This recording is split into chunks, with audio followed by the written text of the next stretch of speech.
Welcome back, everybody, to another episode of Around the Draft. I'm your host, Shayne, and joining me, as always, is Dalton and Jake. Big episode this week, guys. Receiver episode. Not only is it big because receivers are obviously a huge part of the NFL draft. Think them and corners, I believe, are the two most highest drafted players just because of how many guys you need to have in those rooms.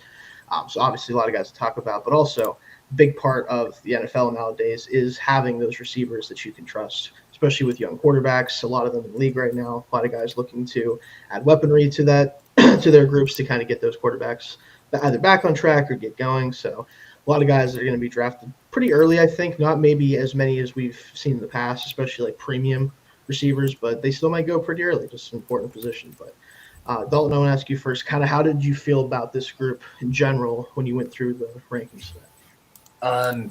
Deep class. I mean, I think going all the way back to, I think I have about 10 guys with day or 11 guys with day 2 or better grades. Mm-hmm.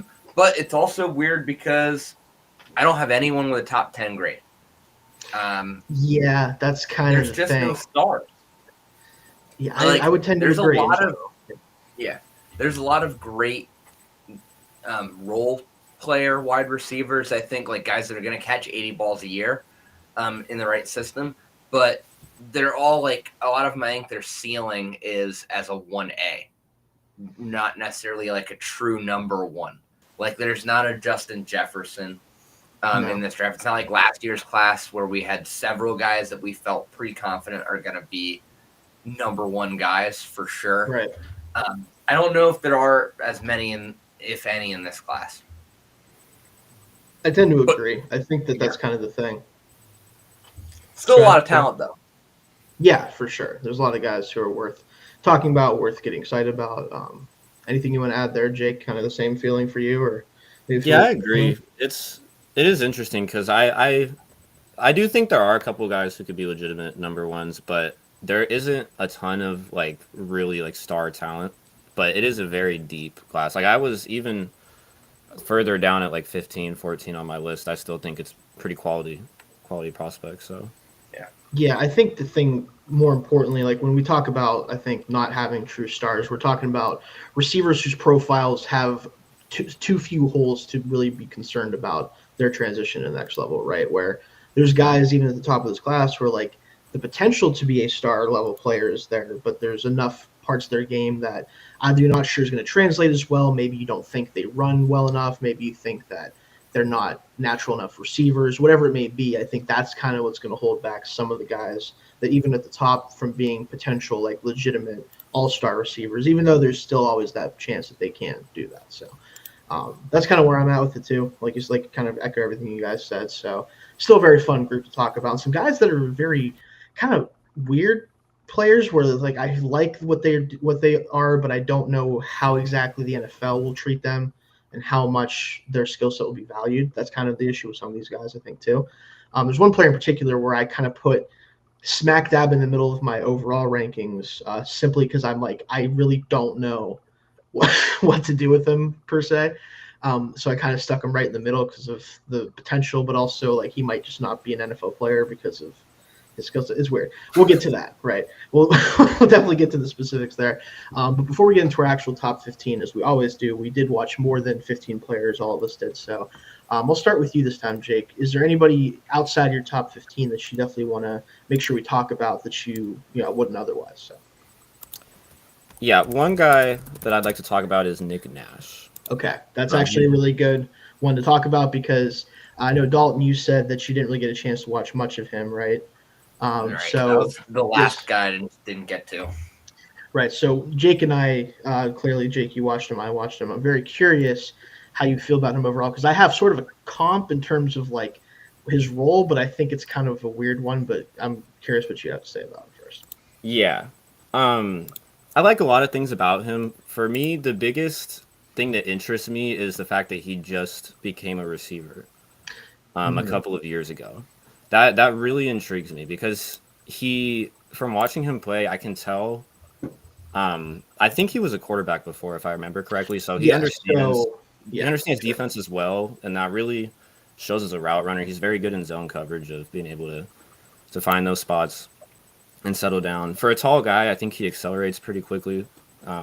He tracks the ball well, but he's got some faults. But one of the reasons I'm so intrigued is because he's only been playing receiver for 2 or 3 years. So I think he didn't really crack the top 15 for me. He's an honorable mention, but I could see him having a lot of space to improve, if that makes sense. Just because he's still pretty new to the position, so I'm interested to see how he develops in the coming years. Yeah, so for those who don't know, Nick Nash, San Jose State wide receiver, former quarterback at San Jose State, wasn't very productive as a quarterback, made the switch to receiver, decent athlete, so he was able to make that transition. About 6'3", probably around 200 pounds, so decent size receiver as well. Triple Crown winner in college football, obviously huge season for him, and we'll get him definitely drafted into the NFL for sure, in my opinion. I think ultimately the problem with him, and he ends up actually 21st out of 21 players I watched for me. It just comes down to I just don't think he's an NFL athlete, really. Like at the receiver position for a guy that's not, it'd be different if he was, 225, 230, big-bodied receiver and played the same way. He's a little light for his height to be playing at the speed he plays at to me. I think he'll have a role as a guy that can be a possession-type receiver. I kind of liken him to a smaller Allen Lazard. Which for those who've watched Allen Lazard outside of when he plays with Aaron Rodgers, it's not pretty. But so maybe if he's with a quarterback that likes that skill set, he can make that work. But he's not quite as big as him. He's not as good of a blocker. So I think he'd have to probably add a little bit of muscle going into the league and try to become more of that like fourth or fifth receiver that's a blocker that can play special teams, stuff like that. But he does have a good feel for the position considering he hasn't played that long. I do think, like you said about the zone coverage situation, I think he understands that as a quarterback a little better than a guy who maybe transitioned to receiver from another position and trying to figure that out. But again, I just at the end of the day, you watch him and it's like I just don't know if he can replicate the way he wins because a lot of contested catches. Now he got a lot of targets, so you're going to have a lot of contested catches, but I don't think that he separates well enough, especially against man coverage right now. And I think he's going to have an uphill battle to be anything close to a starter. So ultimately, kind of falls down my list there. So. Yeah, I think he's definitely got to get stronger. Because he's not going to get fast. He's able to win, able to win contested catches, but he can get jammed off the line pretty easy because he's kind of got that tall and skinny frame. Yeah, he's pretty lanky still at this point because he's smaller, not small, but not built. Right, there's a difference there in terms of his frame. So, interesting player though. I know he's going to definitely end up somewhere. Like he feels like a 49ers type or a Rams type. Like not the most athletic guy in the world, but works hard. Clearly has done a good job transitioning to receiver. So we'll see what happens with him. But I think he at least is worth mentioning. So I'm glad you threw his name out there. Yeah. How about you, Dalton? Someone outside your top 15 you want to spend some time on? So it's a guy that I think some fan base is going to fall in love with this guy in preseason because he's going to make a couple of crazy catches. Okay. Jack Betch from TCU. Ooh, he's outside your top 15. Okay.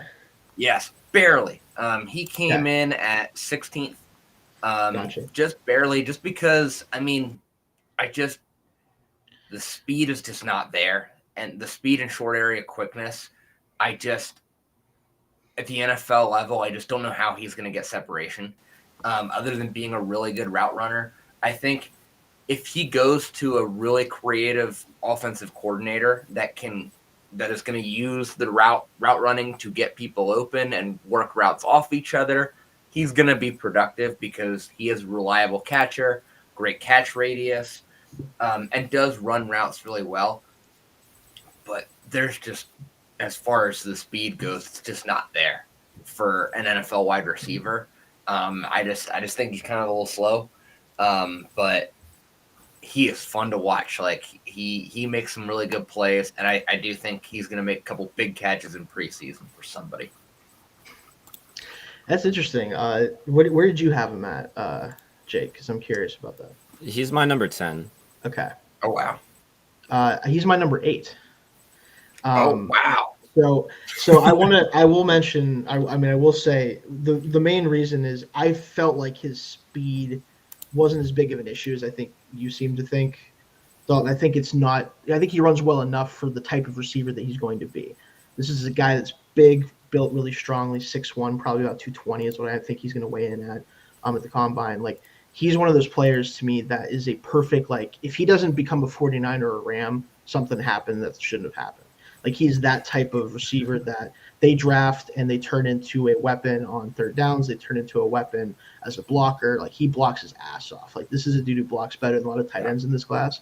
Like, you can use him a lot of creative ways, but I think that his ability in contested catch situations, the fact that he can legitimately run routes at that size and separate with his route running, gives him an avenue to actually get on the field as like someone's third wide receiver, especially like whether you want to slot him inside more, if you want to have him be the outside receiver and kind of win that way. I think he does enough things well that there's too many receivers in this class that I feel like are too one-trick kind of pony type guys to me, or guys that I don't know if there's like a reliable way for them to be super impactful, that he was kind of pushed up my board as I kept watching guys, right? So he's one of those examples, though, of a guy that you look at him, you're like, is this really the 8th receiver in the class? But then you watch everyone else, you're like, he does too many things well to me for me not to put him there, basically is what it comes down to.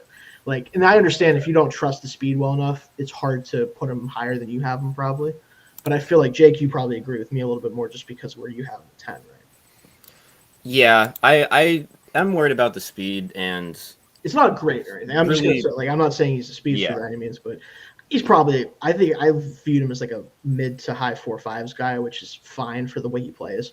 Like, that's kind of where I'm at with him. So, yeah, that against NFL corners, that and the kind of lack of explosiveness off the line, it'll make it harder. But I kind of feel the same as you, Shane. I don't see it as much of a problem. Like, it's something you would like to change, sure, but for me at least, I don't think it will hinder him too much. It does matter where he goes. I will say that. Like, it's not something that he's not going to be a fit for every offense, because if you don't have someone who understands how to use all of his skills as a receiver, he will be limited by some of the athletic limitations. Like, that's just going to be the case. Like, if you just throw him out there, he's my wide receiver too. And anyway, it's probably not going to always work out. But if he's your third and can play inside and out and do different things for you, I think you can draft him on day 2 somewhere and get value out of him, honestly. Yeah. Sure. Yeah, I mean, he could definitely move up for me. I think he is one of a lot of guys that I think the combine's going to be really important with this class. Yeah, I agree. I 100%. Yeah. Like, if he ran a 4.55, he'd probably jump several guys. Gotcha. Yeah. So you're thinking more of like a 4.6 type of guy then, probably, huh? I'm worried it's going to be a 4.6 plus. Okay. I'd be surprised if it comes in under 4.6. Okay. Well, that's good to know. We'll see kind of how that looks, because that is a fair point. Like, if he runs in the 4.6s and like it looks like he definitely is having a hard time running anything better than 4.6, like that will have to be factored in. But I still, at the end of the day, though, like it still comes down to me like more so just where he ends up. Like, if he ends up with a Rams or a Niners or a team that has shown they can make players like this work and find roles for them, I think that's different. But it obviously will matter kind of how teams view him in that way too. 3 cone will be important too, I think, because you mentioned the slot. My worry with the slot is the short area quickness for him to line up in there. Good point there too. Yeah. So that's already guy. This is why I always like to do the honorable mentions, because sometimes it's like, oh, wait a minute, I didn't have that guy on my top, and we're just waiting. Like, wait, does Dalton have Betch higher than that? No, that'd be pretty funny. No, but I'll throw a name out here too, because I assume he's going to be higher for you guys than I have him. And a lot of this, I will say, I rank him lower because, 1, I think he should have gone back to school, and 2, because I just don't think he's not a natural enough receiver at this point in his career to I think be an effective NFL receiver outside of a few things he can do early on. And that's Isaiah Bond out of Texas. I have him at 16. Whoa. I don't think at this point that he does enough things well outside of using his speed as a threat to be an NFL player today. Like, I think he should have gone back to school and refined a lot of, especially the thing that worried me most with him is he ran himself into coverage so much against zone. He does not understand how to uncover himself against zone coverage. To me, like, every game I watched of him, every rep I watched that they were doing zone against him, it felt like if he wasn't able to just run away from the coverage in a straight line down the field, or just them to kind of blow their assignments on him, he was not finding the soft spot in zones. He wasn't uncovering himself late in the play. Like, he is a one-speed player, and that one speed is fantastic, and it's why a lot of people are going to have him much higher than me. And I probably would, like, if I knew for a fact, like, okay, I'm really confident he's going to improve on all the things I'm worried about with him quickly enough at the next level to be an impact in the first 2 years. I would rank him higher because of that speed, because not many guys move like this, right? That's the one thing with him is you cannot deny that he is an unbelievable athlete. I just don't think he's ready to be an NFL receiver, and I would have liked to see him go back and kind of refine some of the stuff because I don't think he catches the ball well enough consistently. He does this weird, and this is something I have. It's a bias I have against receivers who do this in general. He jumps when he catches the ball too much. It's a weird thing. And this is a lot of receivers will do this, and it bothers me because it just makes me feel like you don't trust yourself to catch the ball with your hands. But the thing with him ultimately is I don't think he's refined enough as a player yet. And he's young enough. He's only 20 years old right now, I think. Still, I would have liked to see him come back to Texas for another year and play with Manning. That's kind of the bottom line for me on him. Wow. So he's my wide receiver 3, and I have a late first round. A lot of people are going to be way higher. This is so fun. I understand. This is so fun. I know I'm going to be alone on that in a lot of ways, but I just can't do it with him right now. I love that we have I think that's a signifier of how interesting this class is, that he's an honorable mention for you, and for Dalton he's 3. Where do you have him at, Jay? Because I'm assuming you also have him somewhere between those two. I have him it is between those two. I have him at 11. Okay, so I'm not super high on him, but I am higher than Jay. Okay, gotcha. So I want to let Dalton talk then first here because I understand. I already know. I think some of the stuff you're going to say, and I get it for sure. Yeah. I think a lot of the struggles this year came from him basically being asked to be there. Texas's number 1, and teams keying on him in a lot of ways with that. I think he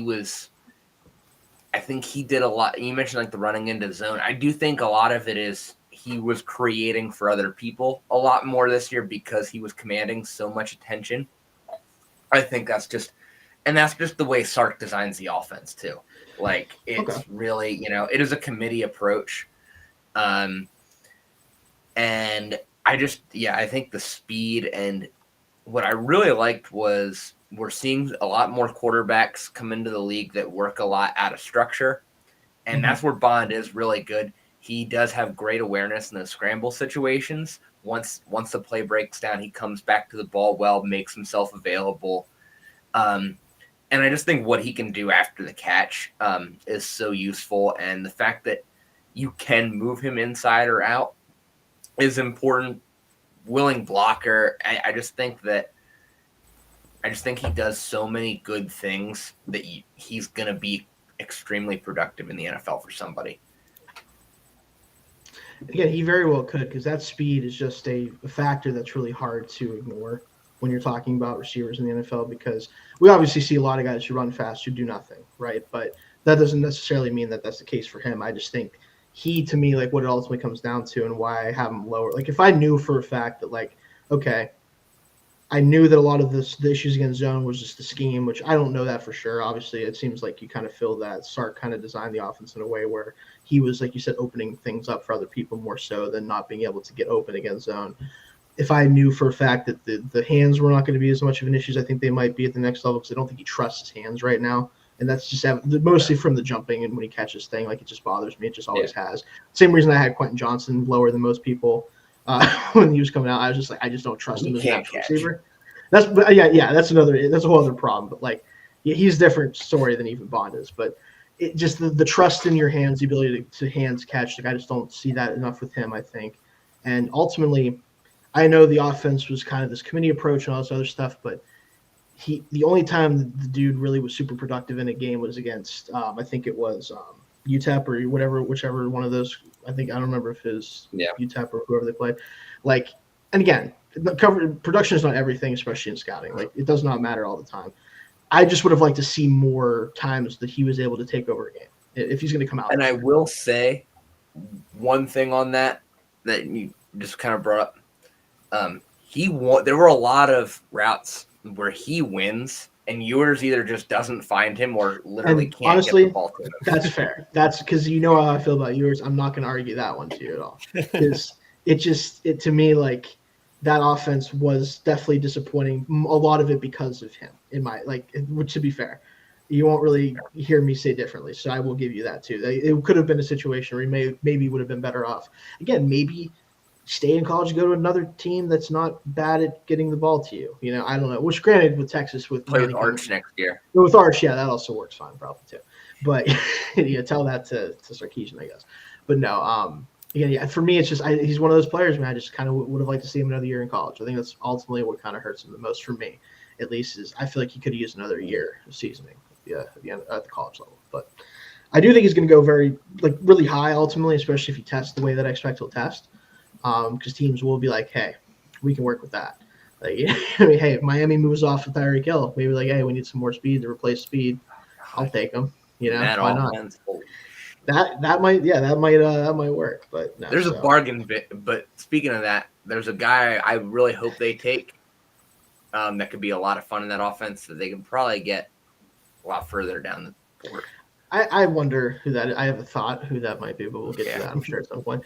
But no, I knew that Bond. I had to talk about him because I knew you guys were going to be like, where's Isaiah Bond? Because I was not going to be mentioning him. And then Jake, like you said, you're kind of literally right in between us. So that's interesting that you're like kind of middle ground here. Yeah, I see both sides. For me, the biggest concern I have is his catch radius. I think, if he has to go out of his way to make like a tough catch, I just didn't see him make too many of those from what I watched. I understand the concerns about, his route running against zone coverage, but something that did give me hope and cause that to be not as much of a concern is against man coverage. I feel like he was able to manage his speed better. He can obviously change direction quickly, which is a weapon in route running. But against man coverage, he seemed to know or feel more comfortable managing his speed more. And I didn't see him do that much against zone coverage. But for me, I was at least able to see him do that in some capacity. So that does give me hope that that's something that he can improve at in the NFL. So that wasn't really as big of a concern for me. The speed is exciting. And a team is going to draft him earlier than I would because of that speed. And I think to a certain degree that's fair. Like it kind of, again, there's not a lot of guys that move the way that he does. Is both a route runner and is just running around with the football. So I'm very curious where he actually ends up for a lot of people. But let's jump into our actual top 15 here. Any other names that we go through, we'll kind of just mention where we have all of them, of course. So I will kick things off with 15 for me, and I think this might be the player that you were talking about, Dalton, or I could be wrong for the Dolphins, but it is Tez Johnson of Oregon. Yes. Formerly of Troy, moving on to Oregon the past 2 years, really productive player for them. I would love to put him higher, but I just feel like with his size, there's always that concern that it just won't work at the next level ultimately. Because a lot of people are going to be like, well, look at before the knee injury, which fair, it's not really because of his size, but Tank Dell was roughly this size and he worked out. This is not Tank Dell. This is not the same type of receiver. Johnson is a pure just slot speed threat, a guy that can really get vertical quickly, who's extremely athletic as a receiver. That's a smaller player, obviously. Listed about 165, I think, in Oregon. Probably 160-ish is what he's going to be at the NFL Combine. Like, just again, a smaller player, but just uber explosive. Like, to me, this is kind of like obviously Bond is bigger, but like I wish Isaiah Bond played more like Tez Johnson did. I'd probably have Isaiah Bond in my top 6. That's kind of what it comes down to for me in a lot of ways, especially from the slot. Obviously, it's a little different with Bond. He can play a little bit more inside out, but just a really fun player that I think in the right scheme. Talking about scheme, like you're talking about, Dalton, could be very effective NFL wide receiver, although kind of a limited role one in some ways as well. So, where do you have him? Yeah, he's my wide receiver 14. Very similar. So, I think scheme is going to matter so much because scheme is what created a lot of his production at Oregon. Yes. And it's going to matter. Like if he goes to Miami, he could very quickly become a 60 catch a year guy. Mm-hmm. But if he got drafted by like the Vikings, he might get cut in 2 years. Yeah. Like it's that big of a difference. Yeah, he's definitely he's limited player, but one that the skills he has can be used at the NFL level. It just isn't for everybody. I think is the ultimate thing. Yeah. So you can't doubt how much. I mean, the production is so high. You have to give him a look. Oh, for sure. Yeah, he's definitely gonna get looks. But where'd you have him at, Jake? I had him at 13. Okay. Hey, They're all kind of in the boom, boom, same. boom, right up the board. Yeah, right there. So makes sense. Yeah, he does one thing very well, but I think he's just too limited for me to be any higher on my list. I think his role in the NFL is just going to be much too limited compared to some of the other guys on this list. So he's a very talented receiver, but yeah, I can't see him doing anything that's not from the slot in the NFL. Yeah, size matters a lot in this case, especially when we're talking about the NFL at receiver. Like smaller guys are getting more and more effective every year, but I think he's just too skinny. I think and not built well enough to really hold up in a full time role. Especially if you're going to ask him to do anything but play in the slot, right? Like ultimately, that's what it comes down to for him. So I'd love to put him higher. More, I think there's players above him that aren't as good receivers ultimately, honestly, but they just have more ability to do different things that he probably just won't be able to do at the next level. So, yeah, pretty simple one with Tez Johnson. Really fun player. We'll see where he ends up and what kind of skill set he can provide for an NFL team. Number 14, let's go to Dalton here. Who do you have at 14? Oh, no, you just had Tez at 14. My number 14 guy. It's Tez, right? You said. Oh, wait, I had Tez Johnson. Sorry, yeah. Yeah. No, number 14 for Jake, then, is where we're going to go next Gotcha. year. 14 for me. Okay. Do we do 15? Oh, what? Never mind. Sorry, guys. I just totally missed Yeah, that. go ahead. That's what 15 for you, yeah. Dalton. Yeah. So, Yeah, so my number 15 is Ty Felton of Maryland. Okay. I like his burst right off the snap. Vertical speed's still good too, and just a lot of production. I mean, Very productive. 4 years of high productivity, hard to look away from. I'd like to see him add some mass though, and the route running. I'd like to see him clean some stuff up, but the physical tools are there. You can't, at some point, just being faster than people, especially in terms of short area quickness, that can create a lot of separation on its own.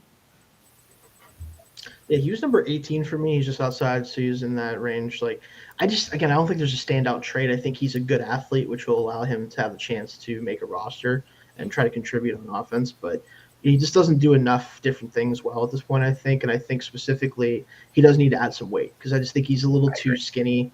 And I think he's going to get knocked around a lot at the next level in his routes if he doesn't add some weight to him. And then you wonder, like, how much weight can he add at this point as a player that's been in college for a long time?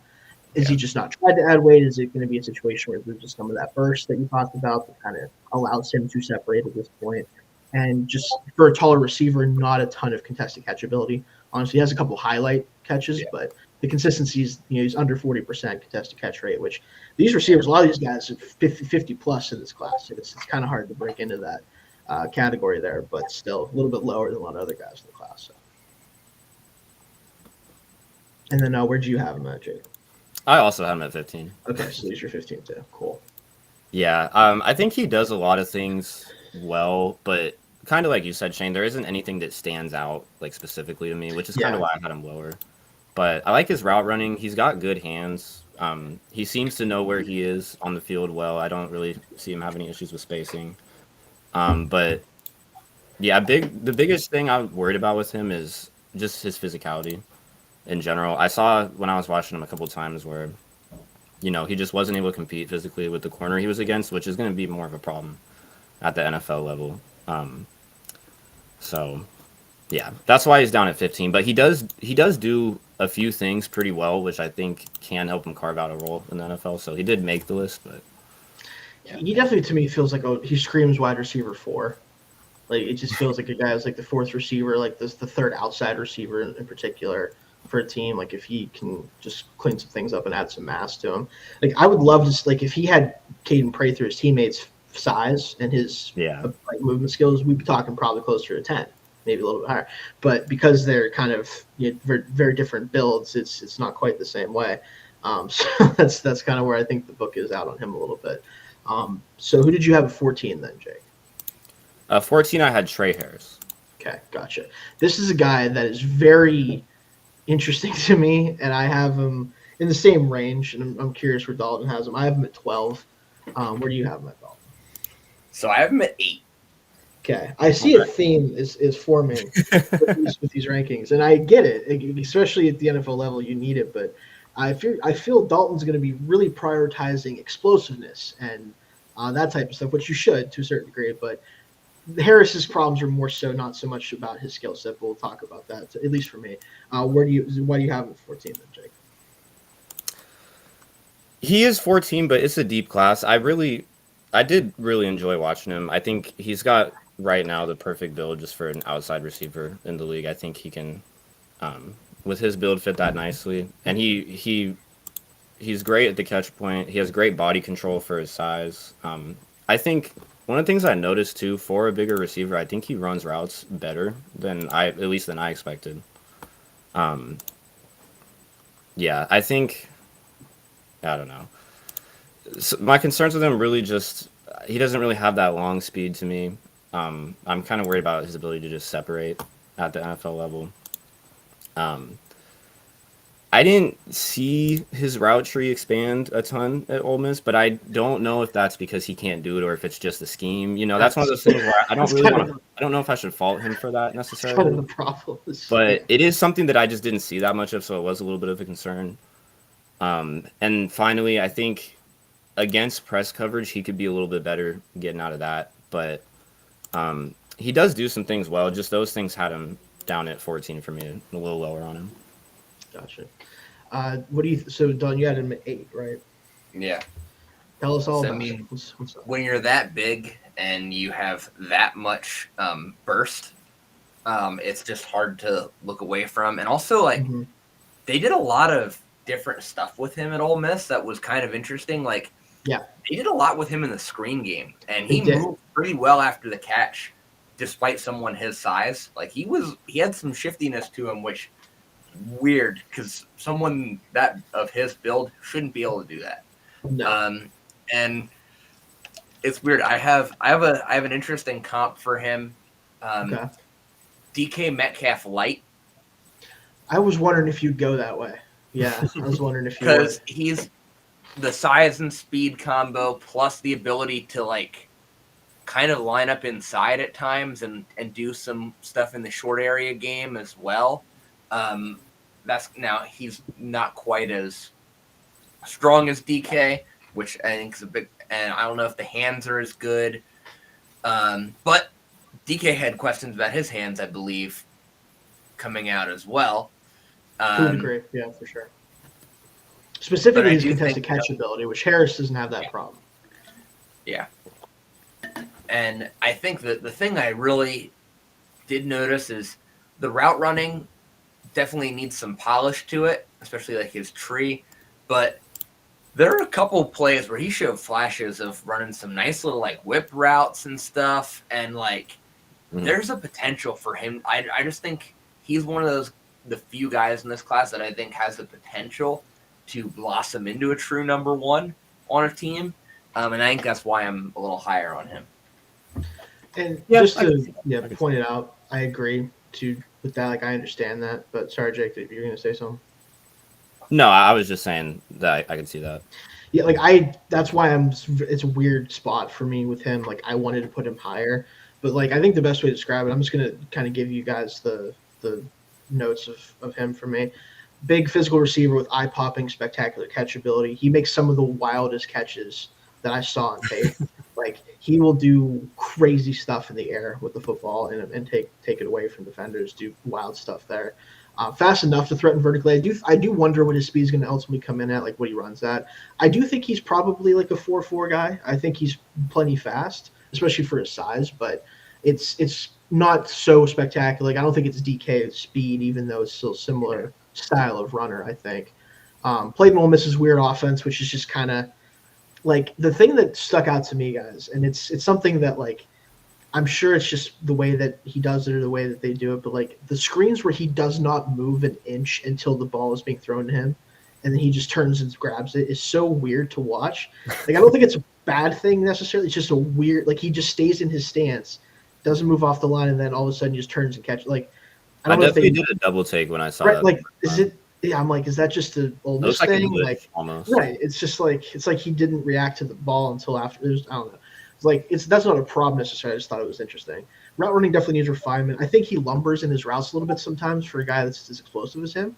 where I think it's just probably it's hard to obviously turn as big of a guy as he is to turn and not round off his routes a little bit. But I do think sometimes it kind of felt like he was laboring a little bit in his routes.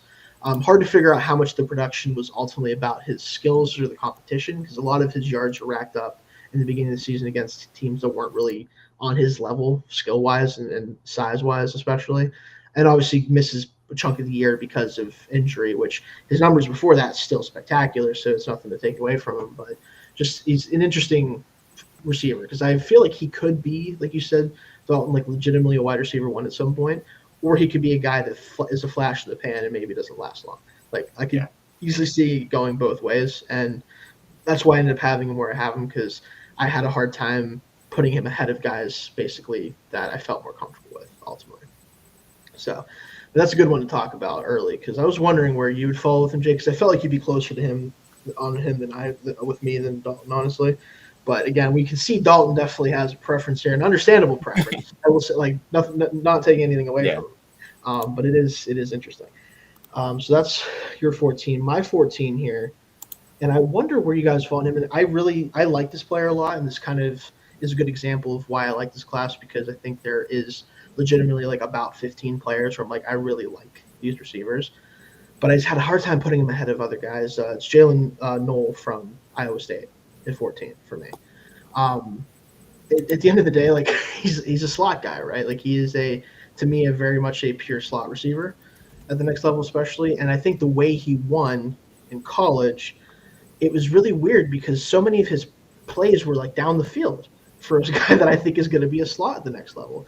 And that's not a bad thing in general. It's just that I don't know if he's going to win that way very often in the NFL. So he's going to have to win more as a traditional slot receiver, which he showed plenty of ability to do. But I do think the upside of a player like this, where I don't think he's particularly fast. I think he's fast enough and was able to get down the field at times for Iowa State.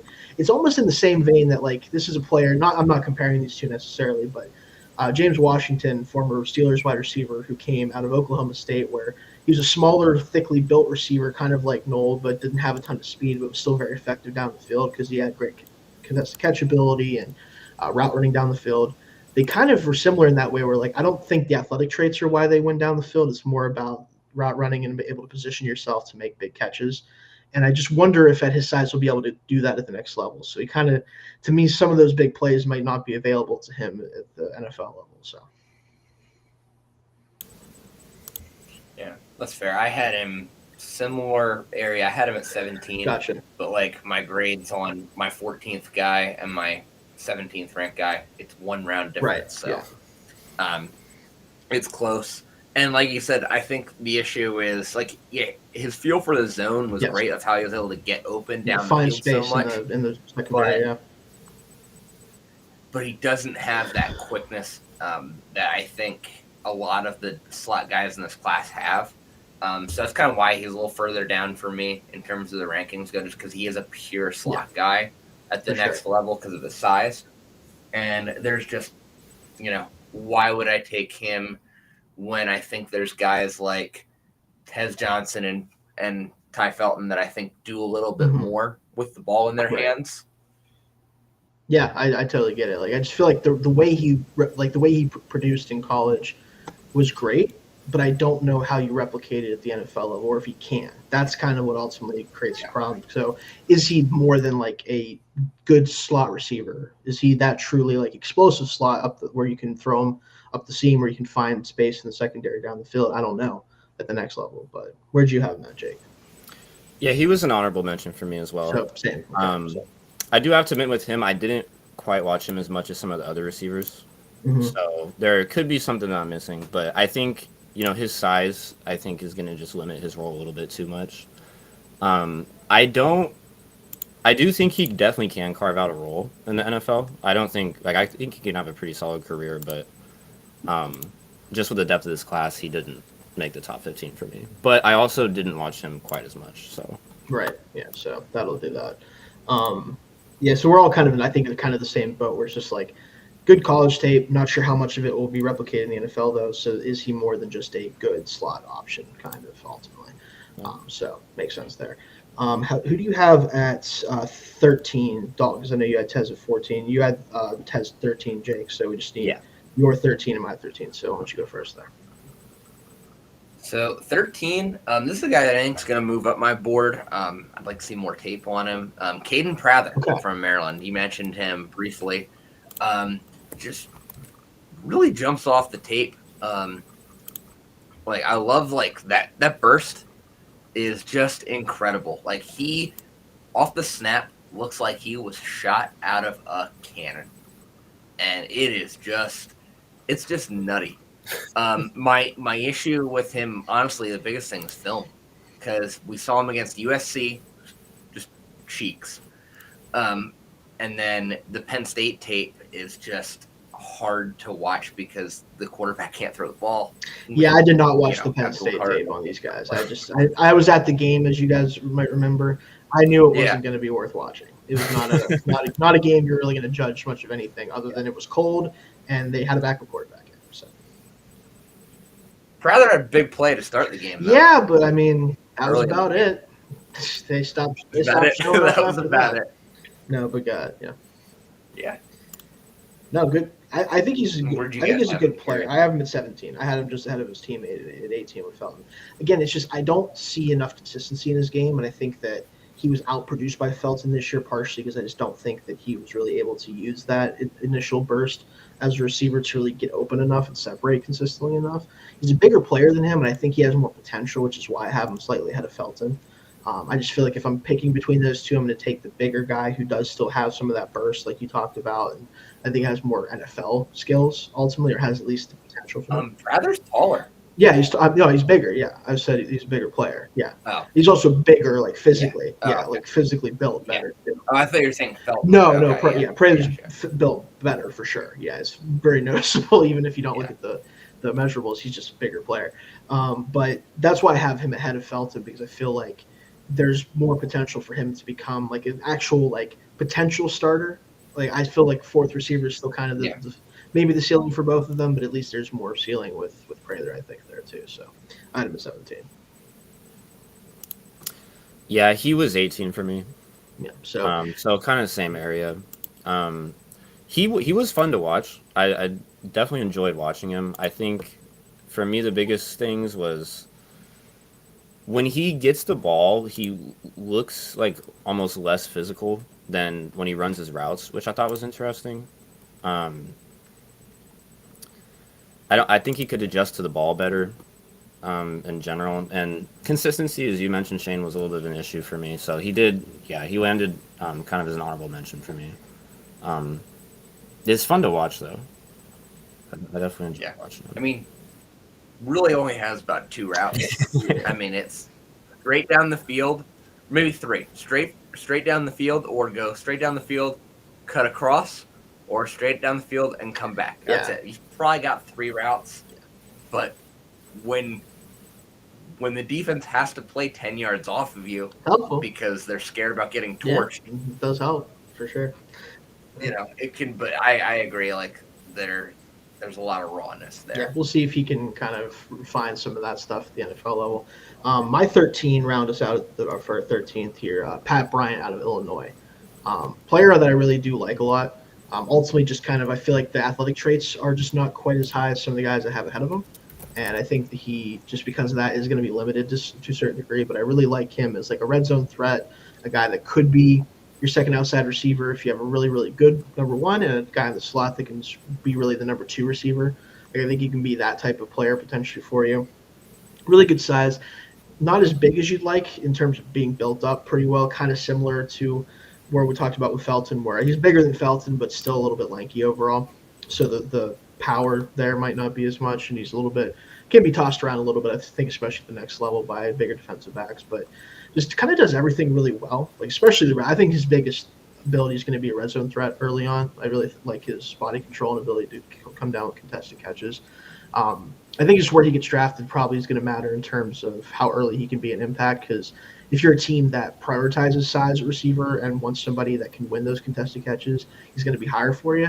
If you're more of a like true like athletic traits type of team, obviously looking for guys who can do a little bit more things like that, probably not going to be as high for you. So I felt 13 was a pretty good place for him. Yeah, that's fair. I did not watch a ton of him. He's probably my honorable mentions, but there's definitely some stuff to like there. Better after the catch than I thought too. By the way, not sure if it'll be replicated at the next level, but he was better in that regard than I would have guessed going into it too. Yeah. Yeah, he's an honorable mention for me too. Gotcha. And like Dalton, I did watch a little bit less of him than some other players. I would have liked. I kind of thought his route tree was a little bit limited, and I thought he's better off the line of scrimmage against press coverage. Those were really my two main concerns with him. But with that said, there is a lot to like. He is fun to watch after the catch. Although I think he could be better against press off the line of scrimmage. He still, I think, runs pretty physical in his routes. He's got a good catch radius, so there's a lot to like there. I just think the cons for me were a little bit more. Fair enough. Which I do think that he's certainly a ball winner receiver. Like he's not a guy that's probably going to separate at a high level to the next level either. So there's only so much you can do with those guys sometimes in terms of volume, which is why I feel like he probably is going to slot in somewhere as like a receiver 4 and then maybe a receiver 3 in the right offense, depending on what kind of skill sets they are looking for there. So let's move on to number 12. So 12 for me was Trey Harris. Who do you have at 12, Dalton? So I have Jaden Higgins from Iowa State here at 12. Okay. Wow. Okay. Let's throw him up here. Before we move on to your explanation of that, Jake, where do you have Jaden Higgins? I have Jaden Higgins at 9. Okay, I have him at 7. So it's definitely in that, still kind of in the same sort of range there, I guess. But go ahead and start with what do you think about him? Yeah. So big and fast. Yeah, I like that. It's gonna be a pattern. Dalton's like, I like that. I like big and fast. Like it's gonna be, if you're big and fast, you're usually Call moving Dalton, up on my board. He will talk to you about being big and fast. But also like the nuances to his game are really nice. Like he understands leverage really well. That's like really probably the biggest thing with him is just how much he knows how to get into where he needs to be to make a play. I think really what kind of has me probably a little lower than some of you guys, I'm curious what you think, it's just his skill set is a little limited, kind of linear as a route runner. And the big thing is there's just not a lot going on after the catch. I'm worried he could just be more of a pure possession receiver at the next level. Really, really good at it, though. But I do think what I like about a lot of the guys in my top 10 is that you can move them around a lot and have them do a lot of different things. I think he's kind of a one-trick pony with him, as just going to use his speed and his, leverage to make a play, but then that's going to be about it. I can definitely understand that for sure. I want to let Jake go here next because you had him. You said at 9, right? Yeah. Okay, so you're still a little bit lower on him than me, but still up there. So I want you to start with him then. Yeah, big and fast. I agree. Something to like here for sure. I think my biggest concerns really, I think he could be a little bit better in contested catches than he was. He doesn't really have speed to break away downfield. I don't think I didn't see him do too much after the catch as well. But for his size, he's a very good route runner, and he can get in and out of his breaks very well, better than I expected, honestly. So that was something that stood out to me. He's physical enough to not let himself get jammed at the line of scrimmage. That was another thing that stood out. Yeah, I think we kind of said it before the episode. The 12 to 6 range on this list, I think, is very interchangeable. So I could understand the argument for 7 or 11 here, honestly. But yeah, big and fast is a good description. Yeah, for me, ultimately, it's part of the reason why I have him at 7, and I think it's it's gonna sound like stupid because of the last name thing, and I promise it's not why it is, but I think that he kind of reminds me a lot of T. Higgins of the Bengals. I do think he plays in a very similar way where they are more linear athletes. They're not very explosive after the catch. They aren't going to make a lot of people miss or anything like that, but they're big-bodied receivers that can get down the field vertically, can come down with contested catches, have enough nuance in their game to open themselves up against zone. Like, he just does a lot of things very well, and at that size, premium size for the NFL, I think he's very physical in his routes as well. Like, I could see him having a very similar play style and similar role at the next level. No, I still have him at 7, and if T. Higgins was in this draft, he'd be higher than 7 because I do think that Higgins is a little bit more spectacular with his ability as this type of big play threat as a big body receiver. But I still think the skill sets are very similar. And this is somebody that I could see, like, if the Bengals do want to let Higgins go or they ultimately don't franchise him or do whatever they do with him, he could be a legitimately good replacement for him to give you some of that same stuff that they've been missing without him. So he's somebody that I'm going to be probably higher on than a lot of people, but I do just love that skill set of a bigger receiver that has the athleticism to actually still do some things down the field and not just kind of be that just pure possession receiver. So. But Nice. And so again, 12 for you then, Jake, because you think you're last here for 12. Yes. My number 12 is Jalen Royals. Okay. He's number 9 for me, so still in that same range. 11 for me. 11 for you. Okay, so all right. So right in that same range. Tell us what you think about Jalen Royals then, Jake. I like watching him because one thing that I noticed is he's very good against zone coverage, especially in the short passing game. And then he's also very good after the catch, which I think that's a great combination to have because he understands zone coverage well. And if you need 5 yards, I trust him to find an open spot, and then he can make something happen after the catch too. He's a pretty good route runner as well. He's got long speed. There's no worries there for me. I think my biggest concerns with him are against press coverage specifically. He doesn't really protect like his shoulders or chest very much. He kind of allows. He's not great with his hands against press. He allows cornerbacks to get the arm into his chest straight off the snap, which kind of throws him off a bit. He's also coming off an injury, which does worry me. His foot injury. That is part of the reason he's down at 12 for me, but there's a lot to like. Fair enough. You had him at 11, Dalton, right? So you go ahead next here. Yeah, you mentioned the route running. It's incredible. Like, might be the best route runner in this class, in my opinion. Just how technical he is, how disciplined. The biggest thing that I've noticed with him is his dummy routes are so good. Like, when he's just opening something up for somebody else, they're ridiculously disciplined.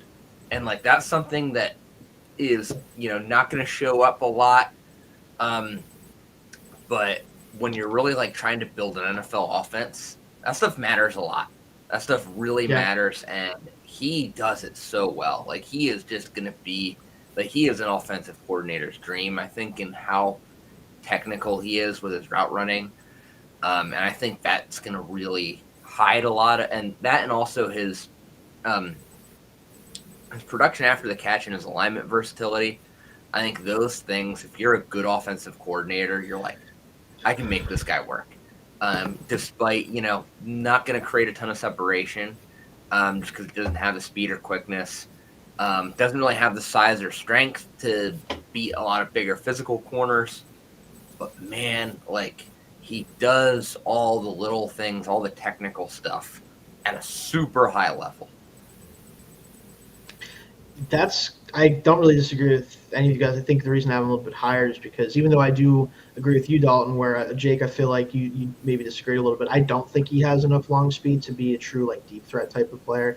I think he can win down the field with his route running and his kind of ability to change speeds. And there's a particular play against Boise State where I thought he really did a great job of kind of like stutter stepping the corner and getting open then down the field for a touchdown. But that doesn't really matter to me too much with a guy like this because he's going to play all over the field. You're going to use him in a bunch of different ways. I liken him to Robert Woods in a lot of ways. To me, that's kind of where I ended up falling on him, where really good number 2 receiver who was never like an elite athlete with Woods. He was more of just a really good athlete, but not anything crazy. But he did everything really well. He did a lot of, like you said, the little things, Dalton, especially in that Rams, especially era when he was with them, where like he could do everything for you. He was good in the screen game. He could run after the catch. He could block, like do all those things. I think Royals will do that for an NFL team, and I think a team that needs a reliable number 2 wide receiver could get one pretty, like, especially as late as you might be able to get him, especially if the injury is a little bit of a question, could be a really huge, like, kind of steal potentially, honestly, because having him at 9, having him as a day 2 player, but he might go later than that with other guys jumping him or injury questions, whatever it may be. So. Yeah, I have a late 3rd grade on him, and I don't know. The injury doesn't concern me as much because I think a lot of that's just more him choosing to kind of shut it down. Which I get for him if he's going to come out. Yeah, so I'm curious because I think he's supposed to be at the Senior Bowl, right? So we'll see if he can practice the whole time. So I'm very curious to see what he does there. But so that was, everyone has their number 12 down now. And I think that I'm the only one that needs to say their number 11 then, right? Because you guys have both your number 11s already talked about. Yeah. So number 11 for me, and this is a guy that I feel like could be really high for you guys or really not, Xavier Restrepo from Miami. He's my number 11 receiver. I think he is obviously about as pure slot gets, right? But real damn good at doing that. Like this is kind of like, for a guy that isn't an explosive slot receiver, in my opinion, this is about as high as I could put him realistically. But I really love everything he does as that slot receiver. I know before the show, Dalton, you're talking about you wish he played at Texas instead of Miami because he played a timing offense that better use his skills. I agree with that. This is definitely a player that's going to get open quickly, on time, present himself to the quarterback, be a great security blanket type of guy. Basically, every stereotype that there is for this player probably somewhat applies, not going to lie. Just throwing that out there for those who know who Xavier Restrepo is. But he's really good at what he does. And I think that an NFL team that values a true, like, traditional slot type receiver will really like him, and he could be a 70, 80 catch guy in the right offense, honestly. We'll see if he gets drafted to a team that will do that for him, but I do think there's teams that could value him in that way. Yeah, when you have 2 straight 1,000-yard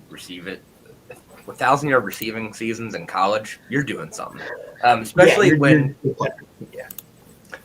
Cam Ward won't throw you the ball half the time you're open. But that's a whole other thing. Yeah, he made it hard on him sometimes. Not gonna lie, he was good in contested catch situations, but he really made him work for it sometimes. He gets open so quick though, because like one of my main note is sudden in and out of his breaks. I mean, he puts his foot down on the ground and he is open. He is wide open so quickly. I think the production doesn't lie. Like, he is really good. I think the only reason why I only have an early 3rd grade on him, because he's my number 10. Okay. Yeah, the only reason I didn't have a higher grade on him was, I think, pure slot role is probably the biggest thing. Yeah, it's hard to put him higher. Yeah. Also, going to be 23 as a rookie, so a little older than some of the other guys in this class. But I'm not too concerned about that. I still would be very comfortable taking him middle of day 2. Where'd you have him, Jake? I had him at 8. Okay. So a little bit higher on him, I guess. He's not the most athletic overall, but as Dalton kind of alluded to, he is so quick in short areas. He has that short area burst. It's the most impressive in the class. He's tough. He's competitive, tough. He's scrappy. Hey, we had to throw the scrappy in there for this guy, right? We had to throw that. He's a lunch pail kind of guy. Brings his lunch to work. Yeah, your dad would say, I let him date my daughter. You know what I'm sneaky saying? Athletic. Sneaky athletic. There you go. Throw it all out there. No, anyway. Yeah. No, I just like watching him play football. He's fun to watch. He's just, I don't know. So I'm a little bit higher on him. I could see the causes for concern. I think he could be better in the deep passing game just in terms of tracking balls. And I think, he doesn't really have the same positional versatility as some of the other guys in this class, but he's just fun to watch. He's tough. He's always going to give it 100%. And he does a lot of things well. So I admit it. I'm not. I'm not I trying know. to get Yammer on you. This I is know. how I Jake. actually feel. It's just so. Isn't it funny though? promise. It always works out this way. It's like this guy, something about him. No, anyway, if Bill's out anywhere, he's gonna come out or he's gonna come back to the NFL just to draft this guy. No. Anyway, no, yeah, I do like him a lot, but I think I actually am the only one who has to give his number 10 as well because I think you guys have given your number 10 sorry at this point, right? Yeah, we're through. I think 8 for me. Yeah, I think we're starting to get to that point. But number 10 for me, and I'm very curious where you guys have because I could see you having him in the honorable mentions. I could see you having your top 5 because this is the weirdest player that I watched on this entire list. And someone who I desperately want to work out because I think it'd be so fun if it does. But my best comp for him right now is not even technically a receiver, at least he isn't anymore. It's Savion Williams out of TCU is my number 10 receiver. This dude does kind of everything on the field for them. It was a wild watch with him like lining up in the backfield, being a legitimate running back sometimes, obviously being a receiver. The size, speed combination is kind of insane to watch, honestly. Like he's an explosive athlete, but he's not really he's a receiver, but he kind of isn't. Like I comp him to like Cordero Patterson. Like that's who I kind of view him as a potential guy that is used in that way because of the ability as a runner and the fact that he's not a refined receiver, but he's so explosive with football. Like I slotted him in at 10 just because I want him to go somewhere that they're just like all in on making this guy an offensive weapon for them. But if a team doesn't do that, I don't know if he'll make it in the league very long. It's this really weird thing with him. So I'm very curious where you guys ultimately landed on him. Yeah, very similar for me. I have him at 9. Okay. And I have a late second round grade on him. Like I do like his. I mean, he's 6'5" and a great athlete. Like it. I think he's actually like, around just so you know about 6'3" is what he's actually measured in at as far as. But he looks it. I'd believe it if you told me he was. Yeah. He's fast. Dude. He could run. Fast. And also like while the route running itself is a little raw, his instincts are really good. And does a lot, like you said, does a lot with the ball in his hands. Gets used in a lot of different ways. I really do like him. I think can be a great offensive weapon, but there's also some stuff on film that really pisses me off with him.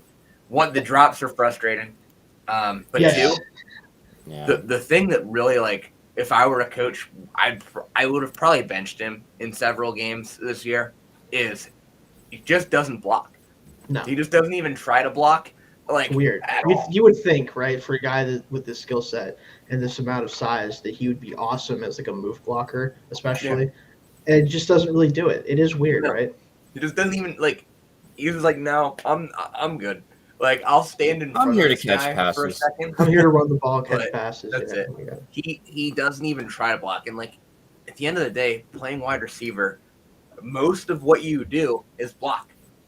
That's just the way it is. At the end of the day, technically so. Yes. What you do, and it's just it's so frustrating how he does not block at all, and I feel like that limits what you can have him do. And all you have to have him on the other side of the field if you're trying to run a screen. You can't you can't do certain things with him. It's kind of funny how we mentioned his teammate Betch. Very willing, very aggressive blocker, and then you have this guy on the other side just no, I'm above that. And it's really annoying. Yeah, it's a thing that I noticed as well. Another note real quick before Jake, you let us know where you're at with him. Career 75% contested catch receiver, and not that many contested catch opportunities, but this dude is a true the ball is his in the air type of player. Yep. But he also has drop stuff sometimes, like you said that does. So it's he's one of those guys who's he makes the really difficult plays look easy, and then the easy plays kind of are hard sometimes for him, I think. That's the worry that it's an attitude thing.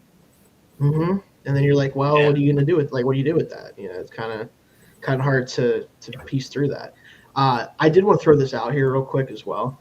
I think the Niners should draft him and have him just be Deebo Samuel. That was part of what I was. I legitimately think that they should just do that because, why not? You could literally just use him the same way, basically, in my opinion. Now you might not get as much, overall production out of him as I think Debo's giving you, but he could literally just have him do the same thing. He's probably be fine. Like it won't be as good probably, but it'll be good. But But Debo's a great blocker. Oh no, he is. I'm saying it's not going to be as good, but I think you can basically just do the same as far as like getting him the football in the same ways. Like you do the same thing. He needs to figure it out as a blocker straight up. But anyway, go ahead, Jake. Yeah, one of the first things I was going to say about him was to compare him to Debo. He's number 6 for me. Okay. But with that said, it's a frustrating 6. Right. It's kind of I think is the theme here. Because, it's like, what is this guy doing? Yeah, big and fast, great athlete for his size. It's just like the technical things just aren't consistent enough, and it's so frustrating to me. Yeah. He's great against press coverage off the line of scrimmage. You can use him in a lot of different ways in terms of alignment. He's like Deebo Samuel. He's always a big play threat, but I think as like a technical route runner, I think he can improve a lot. And you mentioned when the ball is in the air, it's his, which I agree with. But it's kind of ironic because when it's just him, it's like the ball is mostly his. It's weird. Like, it's strange. It's just like it kind of I think harkens to the just not really willingness to block. I think it's just I don't really know how to explain it, but I think it's just a mental thing. I think he loses focus. I think there's no physical limitations with this guy in any way. Like he certainly has the ability to make any catch you could ask him to. He just kind of doesn't sometimes, and that is a tough thing. Because again, as an evaluator, like we obviously don't have the same resources as NFL scouts or NFL teams. Like we don't have the ability to like look into like is this guy kind of a head case? Does he have something going on from a mental standpoint? We won't really know that unless it's reported. And nothing that I've seen at least with him has come up. So like if it is just an attitude thing, I don't know. Right? What do you do with that then? I guess it comes down to where he goes and what kind of culture he's in and whether they can coach that into him. But it's on his film, though, that it's just like, what are you doing? Yeah, well, it wouldn't be a true receiver class if there wasn't a couple of players who had that problem, For sure. For sure. And as someone who's basically the poster child of the team that every receiver who is absolute idiot goes to, I know very well how that works. Yeah. But no, I'm not going to argue with you that like 6 it's obviously higher, but I would put him higher if he just had that extra level of focus. Because I have him at 6, but I know that I could have him higher if he just, Yeah, it's very, very fun play. If he had the dog in him that's in his teammate Betch, he'd be a first-round pick. All-timer. Yeah, all-timer. He'd be unstoppable. It's true. Yeah, he needs to learn from him a little bit, I think. But let's move on. So we've done our 9 and 8. Everybody's gotten their 9 and 8 done. I had Jaden Higgins at 7. Who do you have at 7? Jake, I'll start with you. I have Matthew Golden. Ooh. Okay.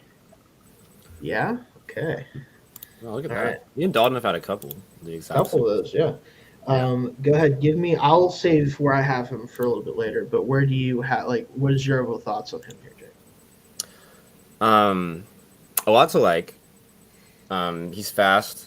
I think he's a great route runner. He makes very, very crisp cuts. Something that was very satisfying to watch on his film. And I think he manages the speed really well. I think he does a good job of, keeping defenders on their toes because we see with a lot of receivers, they just know, speed and they only really know one speed, but he was a guy that stood out to me as a guy that can change speeds. A little worrisome for me. I just don't think he catches in traffic that well.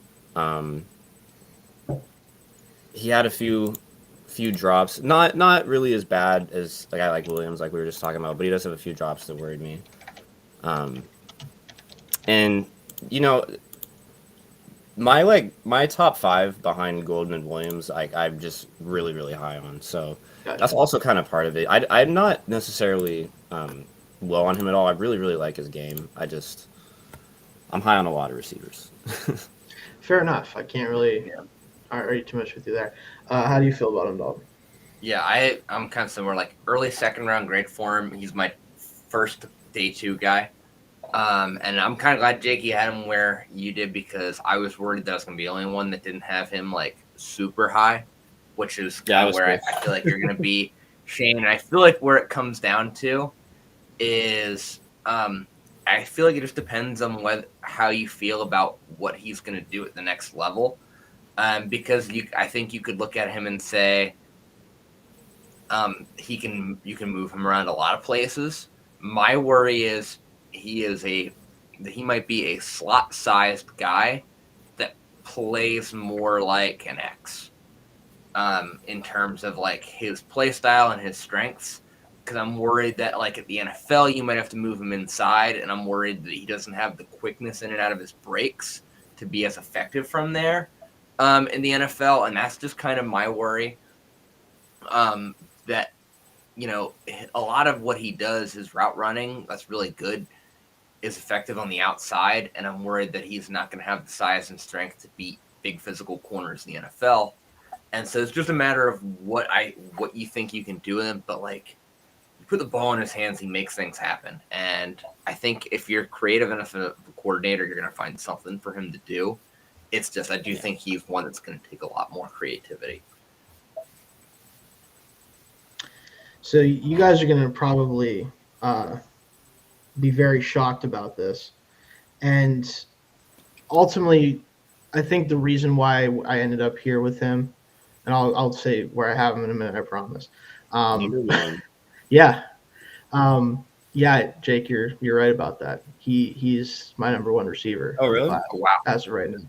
And I think ultimately I have a premium, and I've always put a premium on guys that I think can get themselves open with or without the help of their offensive coordinator. And I think his route running ability, to me, among the guys who I think are going to actually, because Hunter is a weird one for me where like he's so dynamic of an athlete that I think he uncovers himself about as well as anybody in the class. We'll talk about him, I'm sure, in a minute here. But in terms of pure receivers, like guys that I think are definitely going to obviously just play receiver because he's a unique case, I'm the most confident he's going to separate against NFL corners on the outside of these guys right now. And what he showed at Texas, especially in an offense that, let's be honest, it wasn't the best place for like an elite receiver to play in. He still put up very, very good numbers for a team that wasn't really necessarily trying to put up huge numbers in the passing game through one guy. And that matters a lot to me. It's part of the reason why I wasn't as high on Bond, because I feel like he wasn't able to do the same type of things and have those big games that Golden had in big moments, especially. Look what he did in the second Georgia game. Like, he was the guy for this offensive receiver. And with the guys that I have also up there, it's not like it's by a wide margin by any means, by the way. Like, you could put him anywhere between like 1 and 5, and I'm probably going to be fine with it, even on my own list. But I'm most confident that he's going to translate quickly at the next level and be able to give you an outside threat that consistently wins against any kind of coverage you're really throwing at him. And he has enough athleticism. Bless you, dog. I'm saying stuff. He's making him sneeze. He's like, "What's the?"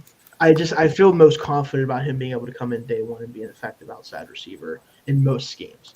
And in a class that doesn't have a true star player like we talked about, to me, I kind of defaulted to having him at 1 for now, at least, especially. So you're not concerned about the size? I'm not. I don't think, especially because as much as press is obviously a huge thing to deal with at the next level, but yeah. I think he's going to be good enough with his release package to kind of mitigate that problem. And to me, I didn't see him get knocked around a ton in his routes at Texas. Like, I don't think he's so light or anything like that he can't still deal with that. And that's going to be what I'm curious to see kind of like early on in his career. Like, does that become a problem? Because if it does, that's where he could start to become more of like a legit like number 2 receiver that's more of a Z, right? That's where you start to worry a little bit. But yeah, that's fair. Yeah. But again, like, it's not by a lot. Just to make it clear. This is not like, oh, he's wide receiver, no question about it.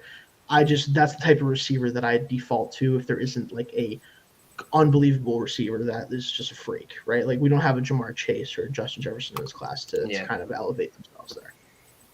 Is he a top 10 pick for you, or just like a pure first round? He's guy? top 15 type of player for me. I think I think the team that needs a receiver the most, that they need someone who can just straight up win as a receiver, like as a route runner, he should be the first player taken to the receiver if that's what you're looking for at receiver. So I think there's teams in the top 15 that could use that type of skill set. So I have him right around that. But again, this is a class that there's no one with a top 10 grade. I think I agree with you on that, Dalton. I don't trust anyone enough to be a top 10 player in this class. So. Yeah. So there we go. Number one's already off the board for me. So I'm curious how you guys kind of go from there. Number 6 on our list here, then, because 7's taken care of now. I think it was Jake. You had Savion Williams at 6. Yeah. So number 6 for me is Eli Manor out of Stanford. He's my number 6 guy. Yeah, he's a lot of fun, man. A lot of fun. He's actually, because you were talking about this with Trey Harris earlier, Dalton. He's kind of my DK Metcalf-esque player in this class for me. Where I don't. The reason I say that is because I think they win in similar ways. Where he's not, he doesn't have a huge route tree. He's not this guy that's going to break off his routes like crisply. He's not going to dot guys up as a route runner. But he's really big, really fast, really powerful as a route runner, and he can get down the field with the best of them and make big plays down the field like Metcalf does. I think that's his biggest trait going into the next level. And I think when he gets open in the short area, he has the burst and ability to run after the catch to take it to the house, which is also huge for him because I don't think he's going to naturally separate a ton at the next level, which is kind of the reason why he would be higher for me if he separated a little bit more consistently. But because he doesn't, he is a little bit more limited player in that way to me, where he kind of needs to be, ideally, he'd be receiver 2 with a deep threat type of tag, but he can be also like a big play 1 if you have enough guys that can separate down the depth chart around him. So, yeah, interesting. My comp, I think, is more like a Jacoby Myers type in that like a 1 can be like a complimentary 1A and like win in a lot of, win over the middle with the way he runs his route super well. I think that's kind of what I saw a lot of. Just his release is phenomenal. His release is just so good. And I think that's the biggest thing for him. You know what? I think I actually made the same, now that I think about it, I think I made the same comp when we were talking about guys like 6 months ago when we were doing wide receivers from like last year's class or like right before the draft day. I think I made the same comment now that I think about it. And it's funny to see it more in film this week going through it. He's so strong and tough that it doesn't really he doesn't necessarily get a ton of separation, but it doesn't matter if there's a receiver right on his back, even when it's Travis Hunter. Like he still is going to shield off the ball and win. Like he single-handedly beat Colorado in 2023. Yeah, what's that? I said he single-handedly beat Colorado in 2023. Yeah, pretty much. That tape, that tape should be rated for adults only. It's porn. It is. I mean, watching him just kick Travis Hunter's ass the entire game, I mean, it's so impressive. The worst part is it could have been worse. Like that he could have had another 2 touchdowns easily in that game if the quarterback wasn't the quarterback they had. Like there was missed opportunities in a game where he took over. Still, that could have been an even uglier night for Colorado's pass defense. Which it's funny. The quarterback play is kind of, I think, the reason why like one of my 2 main concerns, actually probably both of them, stand out as much because he had to make so many difficult catches, doesn't climb the ladder super well. Like for somebody with his skill set, I'd like to see him get up for those jump balls a little bit more, and he just can't do it. And also, like, there are some drops here and there, but again, had to make some catches that shouldn't have been as difficult as the quarterback made them. So I'm curious to see if those concerns kind of dissipated if he goes to the NFL and has better quarterback play. I agree with that. I think he's a better contested catch guy than the numbers suggest with him. Yeah. Like in general, just because, I mean, the guy that's big, physical, and powerful, just, again, that's also the same thing with DK, where you'd think if you looked at DK's contested catch numbers, it'd be great. It is not good. He has not been a good contested catch guy in terms of the overall numbers, but it's just part of it is just he just doesn't have the kind of like body control and ball skills to go up and win in the air like you'd expect him to. He is more of a legit like deep threat player, which I think Manor can do a lot of the same type of stuff. So the Myers thing I could definitely see, but I just think he's such a better athlete than Myers, like especially straight line athlete, where I think he's much more of a true like down the field threat than Myers is capable of being. But in terms of the way they win over the middle of the field, I could definitely understand that though too. So it's just kind of, I guess, how you look at it from that perspective. But yeah, him being 6 for me, I was wondering if he'd be higher or lower than the top 5, and just outside the top 5 makes sense for him though. Yeah. Where did you have him, Jake? I had him at 5. Okay, So right. pretty much in the same boat as you guys. Really, really fun to watch. Very, very physical and confident at the catch point. He's extremely tough. He's not a receiver that is going to back away from a defender looming. You know, he doesn't hear footsteps and get nervous. He doesn't care. And he dealt with some tough quarterback play at Stanford. There were plenty of times which he got kind of put in harm's way, but he doesn't back down. I mean, he goes 100% every play. He gives effort as a blocker. So I think that's another thing that he'll do well in the NFL, especially with his size. I think his route tree could be a little bit more expanded, and for his size, I think he could be a bit better after the catch than he is. But also, I mean, there's so many times he's catching the ball with the defender all over him that it's kind of hard for me to it's hard to judge that too harshly. In a worse class, he'd be top 3, maybe even number 1 for me. But there's a lot of good receivers, especially at the very top of this class. So, yeah. All right, so that was your number 5. So Dalton, who's your number 5 then next year? So my number 5, and I want to preface this is as a pure wide receiver. Grade would be a lot different if we're looking at everything he does, but I got Travis Hunter as my number 5 receiver. Gotcha. Okay. Yeah. I like, everything he does is great. Shifty route runner, good awareness, high football IQ, and he attacks the ball super well. And his third down production is just unreal. I think the only reason why I'm not higher on him as a pure wide receiver is I just don't know if he has the physical tools to be an elite, like, number 1 receiver. I just don't see any potential there for him to ever be more than like a complimentary receiver in an offense, like a 1A. Just because, I just don't know if the quickness in and out of his breaks is going to be good enough for him to really be that top guy. Also, definitely a little concerned about how much tread he put on the tires at Colorado. Yeah, it's always that's always a conversation. Something that's always going to be a concern, but I think, he's still like I have a late first on him as if he were just a wide receiver, but with everything that he does, he has a top 3 grade for me just because you can't really put a value on what all he does. Yeah, it's tough not to have him pretty high. Where do you have him, Jake? He's my number 4. Okay, so he's your number 4.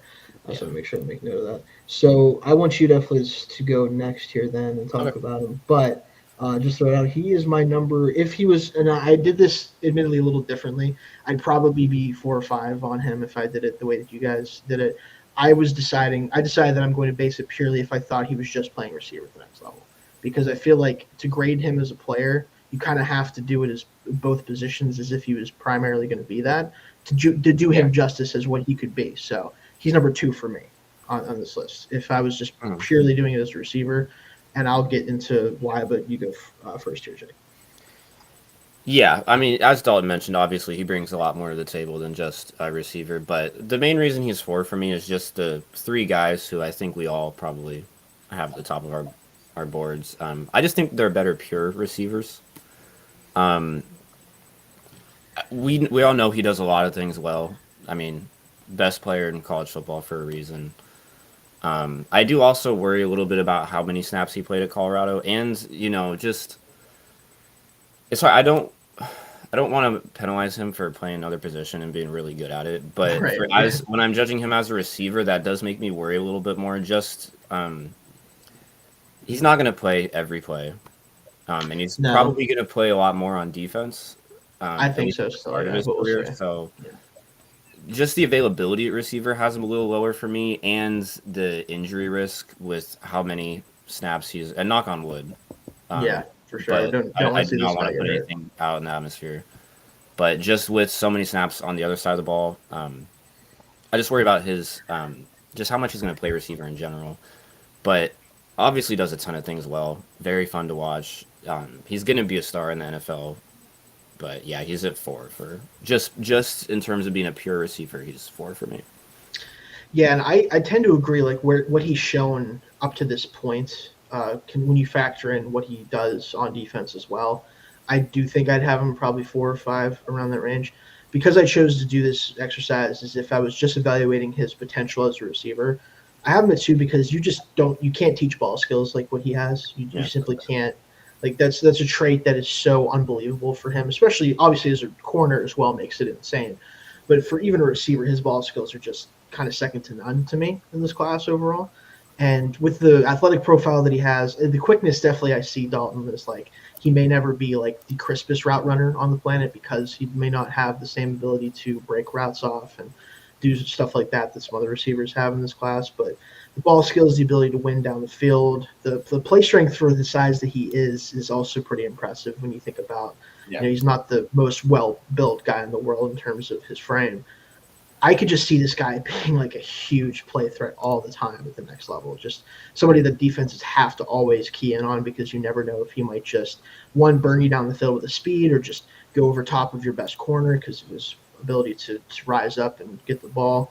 Like it just, to me, he's would be a huge difference maker, especially if he could be like a 1A, especially, but even if he wasn't, just somebody that goes and get the footballs with the best of them and separates well enough to complement that, right? Where you can't just be like, oh, just make sure there's someone on him, like he won't separate that well.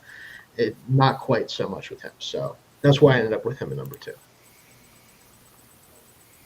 That's fair. But number 5 for you then, Jake. My number 5 was Manor. Oh, that's right. He was your number 5. Sorry. Yeah.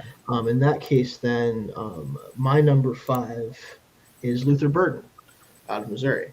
What it comes down to with him ultimately is I really love his tape. He's a weird player, right? I don't know for sure what role is best for him to play at the next level because he's not a refined enough receiver, in my opinion, yet to be like a true, he's not going to be an X to me. He could be a Z. I think he's going to play a lot in the slot.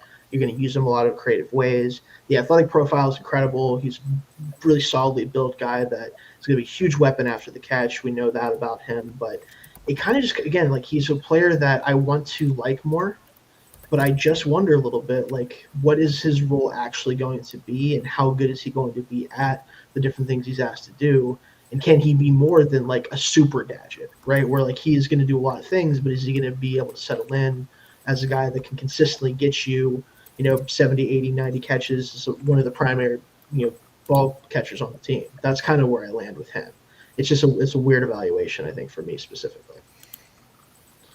Yeah, that's fair. He's my number 4. So like I'm kind of similar on him. I think, yeah, for me he's going to be great at it, but he's probably a pure slot in the next level. Going to be a great. That's slot where I'm receiver. kind of at too. Yeah. And for being like a pure slot guy and like a speed guy, the speed is good. It's not elite, I don't think. I'm curious to see what he does in the combine. I think for all the stuff that he does, you want him to be like a low 4.3 guy, and I don't know if he's going to come in under 4.4. I do think he's a 4.4 guy to me. I think he's like a 4.4, between 4.4 and 4.45 is my guess. Yeah. I would say he's also, you have to remember for people who may not be as familiar, obviously you should be if you're watching college football, but he is a pretty well-built receiver and not that tall. Yes. So he's not this like lanky speedster type or small speedster type. Like 4.4 for his build is plenty fast, especially, but as a slot receiver, though, that's still something, especially if he's going to be primary slot. I think you could do some stuff with him as a Z probably if he can refine some things, but ideally he's a slot guy, like you said. It's just kind of a weird fit ultimately. I think it matters where he goes more than anything else. Yeah. But there's so much he can do. Yeah, I know. That's the thing. It's just, it makes you wonder, though, because you see guys like this that have the skill set not work out in the NFL. A lot of the time it's not necessarily because they're not good enough to do those things to the next level. It's just that the team that drafts them thinks they're something else or doesn't value some of the stuff that they can do as much as they do other things. And so I think his landing spot is going to matter a ton in terms of how valuable he is early on, especially. But where'd you have him, Jake? I have him at 2. Okay. I'm pretty high on him, obviously at 2. I think he's a guy, if you can just get the ball in his hands, Mm-hmm. so good once he has the ball in his hands that just good things are gonna happen. And I would have liked to see him play out of the slot a little bit more, because that's pretty much the only place he played in 2024, especially with Missouri. So I would have liked to see him be used a little bit more creatively, because I think with his skill set in the NFL, he can be used in a lot of different ways. And yeah, just he's so good after the catch. When he catches the ball, he gets like almost a little burst after the catch to get away from the DB all the time on film. He breaks a lot of tackles, not easy to bring down at all. Good contact balance. He does seem to have a few concentration jobs from what I saw. That was some that kind of had him lower than who's going to be my number 1. And I think he could beat the press a little bit more consistently, but I think once the ball gets in his hands, there's just he could be a home run guy from anywhere on the field to me. So yeah, I'm interested more with him than a lot of guys on this list to see how they're utilized in the NFL, because he really only played in the slot since like halfway through the 2023 season at Missouri, and I think he can do more than that, but I haven't really seen it, so that is something that I would like to see more. So I'm curious to see how he fits with whatever team drafts him, but I'm pretty high on him.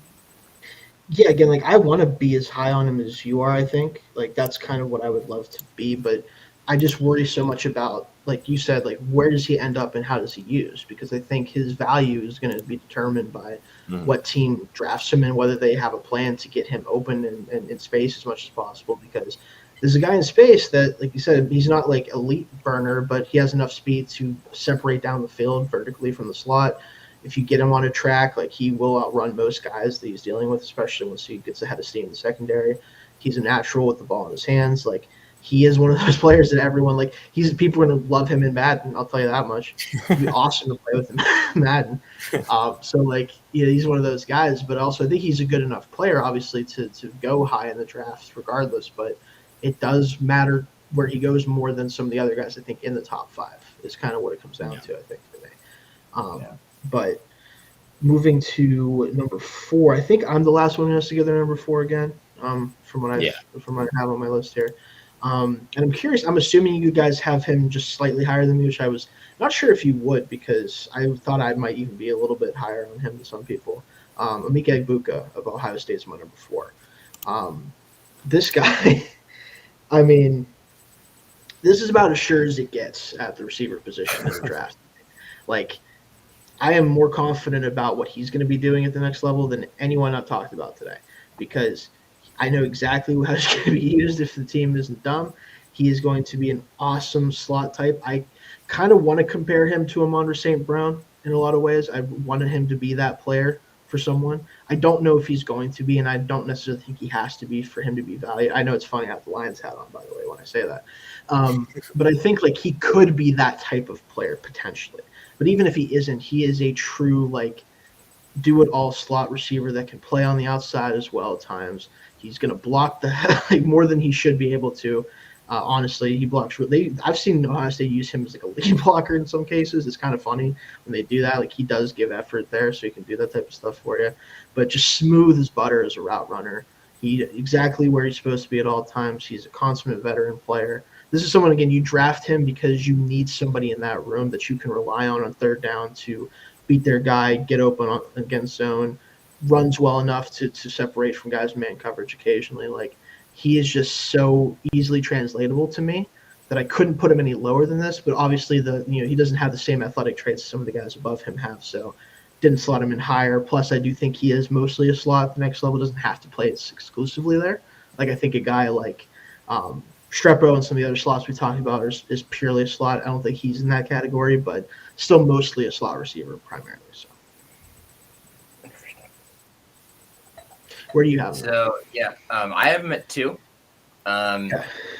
I think he's going to be able to play like X or Z if he needs to, but yeah, I definitely think we might have to play a little more slot in the NFL because of his build. But man, he's just a good receiver. Does all like That's the thing, Dalton. Right? It's like it's so easy to just be like that's an NFL receiver. Like he could have been one last year, he just didn't come out. But like he's the same dude he's always been, and there's something comforting about that. Yeah. And this year, I think he also like it didn't help him this year that the best wide receiver in college football was his teammate. Playing with him and a freshman, which is stupid. Yeah, a freshman that just kind of came out of nowhere. But, I mean, Buka's still so good. His route running is so savvy. And his burst after the catch, he can create so much. Yeah, he's just going to be really good. I agree with what you said with the blocking. I feel like Ohio State used him too much as a blocker because yeah, probably, but it's still fun, man. On my notes, but I think that's because we're asking him to do too much. Right, yeah, he's definitely he's trying his absolute best. He's not necessarily a guy that should be doing that, but I respect that he did it and didn't have any problem doing it because you have to do that sometimes at the next level, right? You have to show you can do that. And no team will be able to say he wasn't trying out there. I'll say that much to him. So. Opposite of Savion Williams. Literally, yeah, quite literally the opposite. It's like maybe you shouldn't block as much, and then Savion's like, I'm not going to block one guy. I don't care. I'll block 0 players this game. I don't give a shit. No, but where'd you have him at, Jake? He's number 3 for me. Yeah, I figured. Not really any complaints here though. Watching him run routes is like a form of art. I could sit here all day and just watch him run routes. It's so smooth. He's so quick in and out of his breaks, but it doesn't look choppy. It just looks so smooth. He changes direction quickly, tracks the ball well down the field. Once he gets the ball in his hands, one of the things I really noticed was it's not the same because when a running back gets the ball, they have to go past the line of scrimmage, obviously, but he can read blocks kind of like a running back. Like he can set up blocks down the field really well. He's very smart there.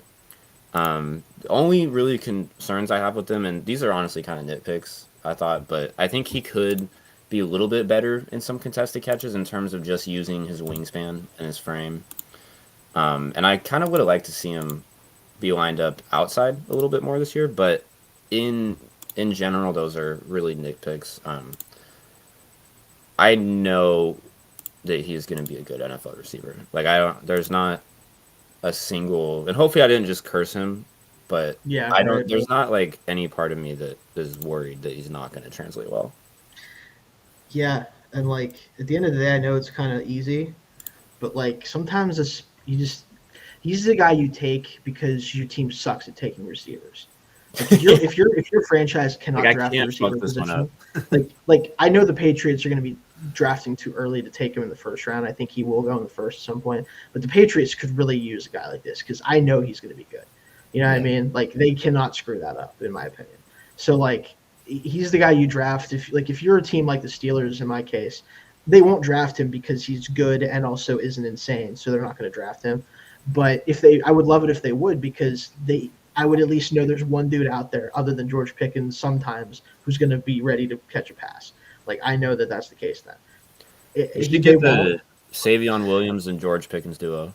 Dude, I legitimately think that they might kill each other somehow. They'd, like, run into each other in the field at full speed and, like, knock each other out. Maybe they'll cancel each other out. Yeah, two wrongs don't make a right in that case. Sorry to put that thought in your head. Listen, I have enough going on. It's not going to help. It's not going to hurt anything. But no. Luka, awesome player, really fun to watch. So, love seeing him. Number 3, then, I think it's just me left at number 3, and then we have to get our number 1s from you guys. So McMillan's at 3 for me. Tedero McMillan out of Arizona. I think the reason I ultimately didn't have him receiver 1, because I kind of expected that it would end up being him. Just one, like that's kind of the consensus right now. but also just the size element of things, how unique he is as a build, and what he did at Arizona the past 2 years is really phenomenal. But when I watched him, I was a little disappointed compared to what my expectations were. I think a little bit, where I see the vision here, I do, but I think he still is. And again, he's a huge receiver, so this is not abnormal at all. I just don't think he is that special of a mover at that size compared to what I was kind of expecting it to be from what people had said. And he has build up speed, but I don't think, obviously, being 6'5", he's not going to be this sudden athlete. But it just, to me, a lot of bigger receivers like him, I tend to have hesitations with, just because unless you're like a special athlete at that size, which I don't think he is personally, it's hard for me to really see you being like a consistent dominant receiver at the next level, like a Mike Evans type guy or guys we've seen in the past. And could he be a great receiver one for someone? I think he can. I think he will. But I wonder if the ceiling, and I love Drake London, I kind of view the ceiling of those players similarly, which is, I would take that in the top 10 nowadays with the way London's played, but top 15. But I could also see him struggling to consistently win as a receiver at the next level. So Yeah, I can do that. Yeah, that's all very fair because he is my number one. But like last year, he wouldn't even have been top 3. It's just kind of the way this class is. I think for me, he's number 1 just simply because of the potential. Like the potential is hard to ignore. It could be really, really special. But I do also like share your concerns that he could just end up being a big slot because he does get out physicaled despite his size a lot on the outside, which he's is wiry. Very worrisome. He's not this big body. Like he's a big body, but he's not built strongly in the way that you would want. Like Mike Evans is 230 plus. Calvin Johnson in his heyday was 230 plus. Like these were big, tall receivers, but they were not just tall, they were big. I don't know if I consider McMillan to be big, if that makes sense. Yeah, it's weird. Now, because of that, though, he's also very shifty for someone that's 6'5". I agree and with that's that kind overall. of the thing. Yeah. Like he could do so much. But yeah, it could also just not work at the NFL level. But I feel like he's going to be able to do something for an NFL team. But I also I think you have to make him I feel like he's hard to pass up because of what he could be. But I also don't think one reputable site keeps doing in their mock draft simulators. I don't think he should be the number 1 overall pick, just because that team needs a wide receiver. Yeah. Here's the thing is, if you just look at his best plays, right, you're like, oh my God, this dude's a fucking freak. What the hell am I looking at right now?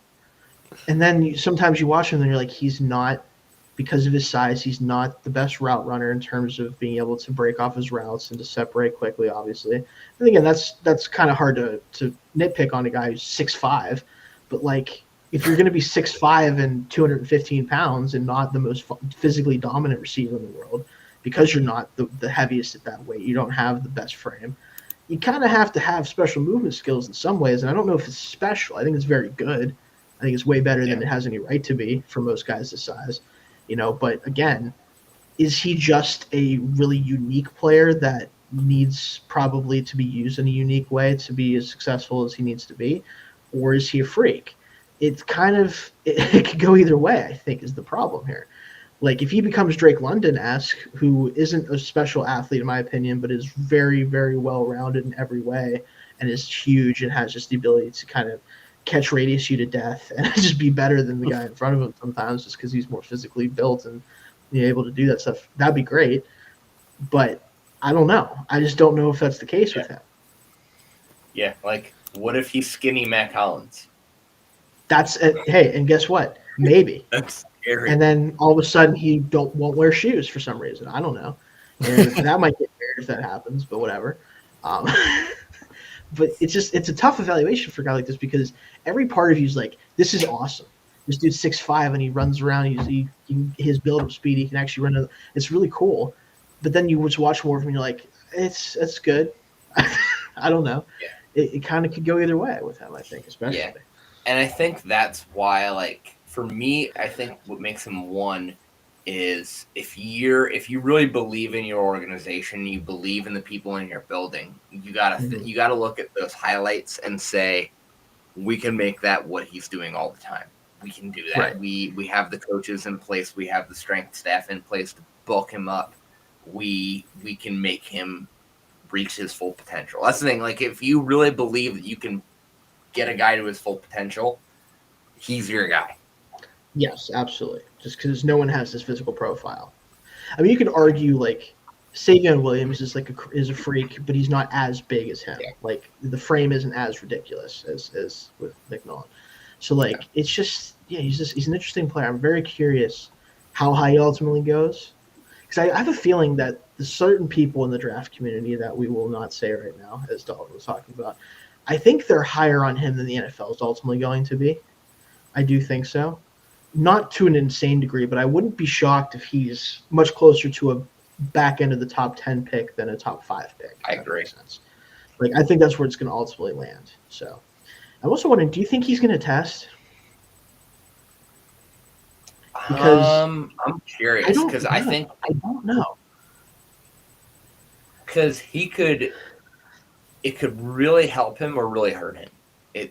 That's my thing, is because I feel like he's a build-up speed player, and I wonder if like the 40 might do him a disservice, because it might indicate that he's not fast when it's just that he's not sudden. If that, you know what I mean? Yeah. Like I could see that being an issue for him, where like he doesn't run well enough for it to be worth it. I think he definitely has more to lose than he has to gain. That's what I think kind of too. But what do you think would be a good 40 for him? Because I think like 4.5s would still be impressive. I mean, it's impressive because of his size, but I feel like if you're the first receiver off the board and your whole thing is you're a freak at 6'5", I don't know if 4.5 does it for me. Like, I think if he can't run sub 4.5, I probably just wouldn't run, because I think that it doesn't help you enough to run 4.5, in my opinion, for him. Like especially like if he's a 4.6 guy in the 40. Which I don't necessarily think he is, but he could be just because of the way that he runs and the way that he kind of has to build up speed. You definitely don't want to put that on there. Like, that's just not worth doing.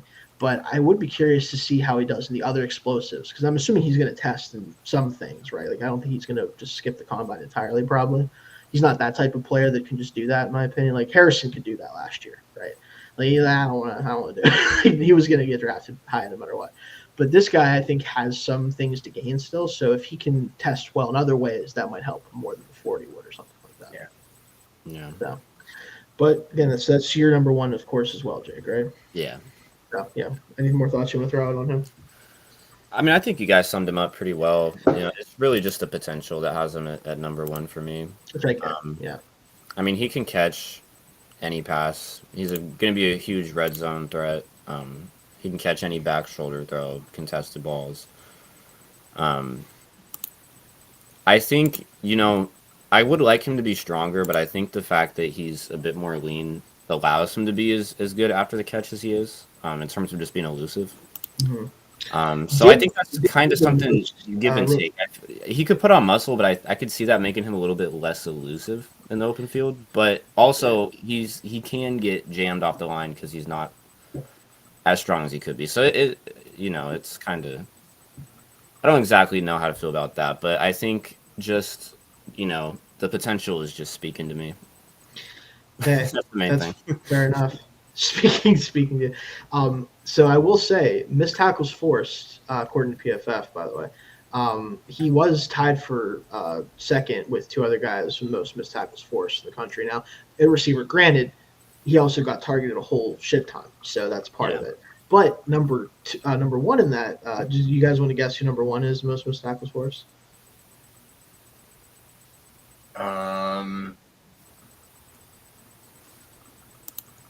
Makes sense. It's not like a surprise one. It's not a trick one. Just throwing that out there. No, and this is just all players? This is not receivers. Specifically receivers. Okay. Is this Is this Ibuka? No. Burden? Yes, Bird. Okay. Burden, I was yeah, gonna say, makes just sense. on the film, I swear I was Yeah. always watching him break tackles. Yeah, he Yeah. had 30 missed tackles for us, and the Wow. other guys had 29 or less. And he did it on like 50 less targets than McMillan did. So granted, that should be the case with a guy like him. But again, that's why you draft him and you try to use him in space. But no, I just thought that was kind of a fun little stat. But in general, again, I think this receiver class is kind of summarizing everything. Long show obviously had a lot of players to talk about, but I think this is a receiver class where you can find basically any type of receiver that you want or need for your offense in this class. The how much you value them and how much the talent for those types of players varies, but I think almost anybody or any type of receiver you could ask for is in the class, and one that's probably good enough to be an upgrade for a lot of teams. So we'll see ultimately how high some of these top guys go, because Hunter's obviously a unique case. I'm not counting that unless the team's like, he's just playing receiver, we're drafting him at one anyway. Like, then I'd be like, I don't know, man. But outside of that, like outside of Hunter, I am curious to see when these guys go, because I could see it being kind of similar to like the Zay Flowers, Quentin Johnson class, where it's like a lot of guys in that middle, like late teens, early 20s range. You see a lot of guys going in that range. Or some of them might kind of be pushed up or pushed even farther down. So, Yeah, if someone does draft Travis Hunter to just make him play wide receiver, they should be fired. I just want to put that out there. oh, sure, for sure. Yeah, I have a feeling he's going to be a little bit more confidently high on my list, even as well. He's number 2 on my list, even in this. But I feel like I'm going to feel more confident about his placement among corners when we get there later in the class. So, yeah, unless like the Texans decided to trade up to like the top 3 to get him, that would make sense. I could see that, but that'd be the only reason why. Which I kind of love now that I think about it. Yes, yeah. He's exactly what they need at wide receiver, That and is they true. don't need another corner. It's very true. Yeah. Yeah. But no, I'm pretty confident he's going to be a primary corner. But some team might be crazy enough to do it. But that'll do it for us this week. Next week, I actually cannot remember for some reason which show we have coming up next. But we will be back next draft, week. Right? Divisional. I think it will be another one of those. Let me just double check while I'm here. So yes, it is the 3-round divisional mock for the NFC East. So that'll be fun. Yeah. Still got 2 teams left in the dance, which we'll know their fate, which one of them moves on by that point next week. So we'll see kind of what goes on from there. But that'll be fun. Giants need a lot of help. Cowboys, I don't know. I don't know what you say about the Cowboys. And then Commanders and Eagles, man. Who would have thought it before the season? I guess Eagles, but Commanders. Good for that. We'll see about that. But that'll do it for us this week, and we'll see you guys